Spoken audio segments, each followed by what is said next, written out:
नमस्कार दोस्तों। मेरा नाम है हिमांशु रावत और इस वीडियो में हम करने जा रहे हैं नवंबर के पहले वीक के कुछ इम्पोर्टेंट करंट अफेयर्स। और हो सकता है इन्हीं में से कुछ करंट अफेयर्स आपको आने वाले सीडीएस, एनडीए या फिर एफकेट के एग्ज़ाम्स में देखने को मिले। इसके अलावा ये करंट अफेयर्स जो हैं बाकी कॉम्पिटिटिव एग्ज़ाम्स जैसे कि एसएससी, सीजीएल, सीपीओ या रेलवेज़ के किसी एग्ज़ाम में भी देखने को मिल सकते हैं। मैंने 2 बार का एनडीए, 5 बार का सीडीएस रिटन और 9 बार का एफकेट रिटन एग्ज़ाम क्वालिफाई किया है। और इसी के साथ मैंने 1 बार का एसएससी सीपीओ भी क्वालिफाई किया है रिटन एग्ज़ामिनेशन। तो चलिए दोस्तों, शुरू करते हैं नवंबर के पहले वीक के कुछ इम्पोर्टेंट करंट अफेयर्स के। तो पहला जो क्वेश्चन है वो है कि Depsang and Demchok areas have been recently in news, they are associated with which part of our country. ठीक है, तो ऑप्शन है लद्दाख, थार, सतपुरा हिल्स एंड गुजरात।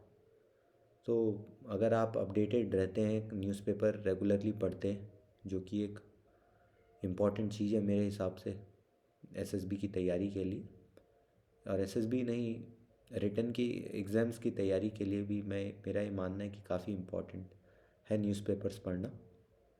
मैंने हमेशा और हमेशा से न्यूज़पेपर पढ़ा है और मैं बाकायदा नोट्स बनाते आता हूँ। और ये भी मैंने अपने ही नोट्स के ज़रिए ये क्वेश्चंस बनाए हैं। तो आते हैं इस क्वेश्चन पे कि these two areas belong to which part of our country. तो इसका सही आंसर है ऑप्शन ए, लद्दाख। ये क्वेश्चन क्यों अभी इम्पॉर्टेंट है? तो वो इसलिए क्योंकि 4.5 साल से ज़्यादा समय हो गया था that Indian and Chinese troops had been engaged there. ठीक है, इंडिया जहाँ पेट्रोलिंग पॉइंट 13 और 13A और ये देपसांग प्लेन्स और देमचौक तक जहाँ भी पेट्रोलिंग करता था, वहाँ चाइना के सैनिकों ने बंदिश लगा दी थी।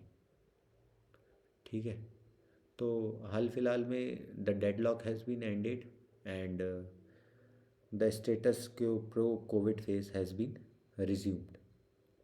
ठीक है, तो ये काफ़ी इम्पॉर्टेंट है इंडिया चाइना रिलेशनशिप्स के रिगार्डिंग भी। ठीक है, और हाल फिलहाल में अभी मोदी जी और चाइनीज़ प्रेसिडेंट शी जिनपिंग की मुलाकात भी हुई थी रशिया में। तो वहाँ भी both the sides confirm the same news और बाकायदा ड्यू वेरिफिकेशन किया गया था दोनों तरफ की सेनाओं द्वारा। खासकर इंडिया जो था काफ़ी चौकन्ना था इस बार, क्योंकि पिछली बार चाइनीज़ ने 2020 में, अगर आपको ध्यान होगा तो जून के महीने में गलवा घाटी में काफ़ी बड़ा हादसा किया था। और जहाँ तक लगता है चाइनीज़ कैजुअल्टी भी ज़्यादा ही हुई थी, पर खैर क्या कर सकते हैं। Thanks to our brave Indian soldiers. आगे बढ़ते हैं। द सेकेंड इम्पॉर्टेंट न्यूज़ या question is the Bandhavgarh tiger reserve that was recently news is located in which state of our country. तो इसका जो सही ऑप्शन है वो है option number B, Madhya Pradesh. अब ये क्वेश्चन यहाँ पे क्यों इम्पोर्टेंट हो जाता है ये समझना ज़रूरी है, क्योंकि हाल फिलहाल में हमने देखा कि बंधवगढ़ में 11 हाथियों की मौत हो जाती है। और ये 11 हाथियों की मौत होती कैसे? क्योंकि ये वहाँ रिज़र्व एरिया में पड़ने वाले किसी खेत में से काफ़ी ज़्यादा कोदो खा देते हैं, कोदो मिलेट्स खा देते हैं। And that crop was infected with ergot which is a parasitic fungal. ठीक है, and this parasitic fungal releases या सिक्रीट्स साइक्लोपियाजोनिक एसिड, और इस एसिड की वजह से ही जो है इन हाथियों की मौत हुई। हाल फिलहाल में इस पर एक कमेटी भी बैठाई गई थी और जो है जो रिसर्च जो जांच सामने आई, इनकी पोस्टमार्टम रिपोर्ट में भी यही खुलासा हुआ कि इनकी जो डेथ है ये इस टॉक्सिन की वजह से हुई है, जिसका क्या नाम है? इसका नाम है साइक्लोपियाजोनिक एसिड। ठीक है, and this tiger reserve in situated in Madhya Pradesh. आगे बढ़ते हैं तीसरे सवाल पे। Which of the following portfolio was headed by Vivek Debroy. इनकी हाल फिलहाल में डेथ हुई तो हमें बताना है विवेक देबरॉय जी जो थे इन्होंने इनमें से ये किस कार्यभार को संभालते थे। तो इसका जो सही आंसर है that is option number C, PM's economic council. एक और क्वेश्चन यहाँ पे है, the Vivek Debroy committee that was formed in 2014 was associated with which of the following. ये भी आपको सवाल देखने को मिल सकता है, that the Vivek Debroy committee was associated with which one of the followings. तो इसका जो सही आंसर है वो है रेलवेज रिफॉर्म्स। ठीक है, इसमें भी विवेक देबरॉय जी का बहुत बड़ा योगदान था, he was the chairman of this committee. ये कुछ विवेक देबरॉय जी के बारे में। इकोनॉमिक एडवाइजरी काउंसिल के हेड रह चुके हैं। ठीक है, और इधर ये कुछ इनके रेलवे रिफॉर्म्स के रिगार्डिंग।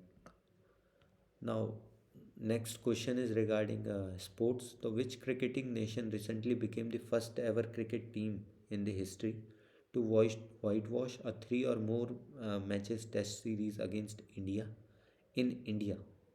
तो इसका सही ऑप्शन है ऑप्शन नंबर सी, न्यूजीलैंड।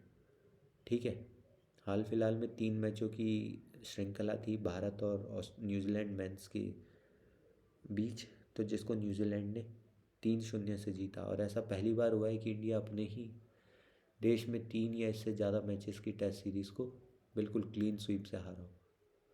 ठीक है, और पहले मैच में तो बाकायदा फर्स्ट इनिंग्स में इंडिया को 46 रन पे ही ऑल आउट कर दिया था।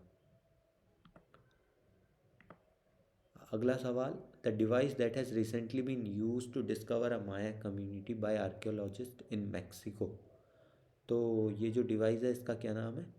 Lidar, option number C, that stands for light detection and ranging. LIDAR, light detection and ranging, has been used to discover ancient Maya community in Mexico।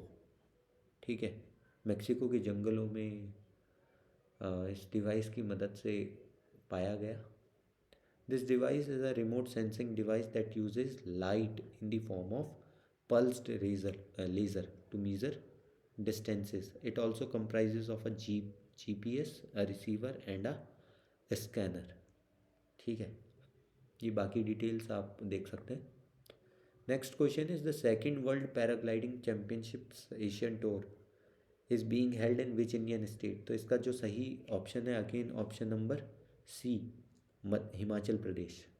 ठीक है, बीर बिलिंग जगह है, बीर और बिलिंग 2 अलग अलग जगह है।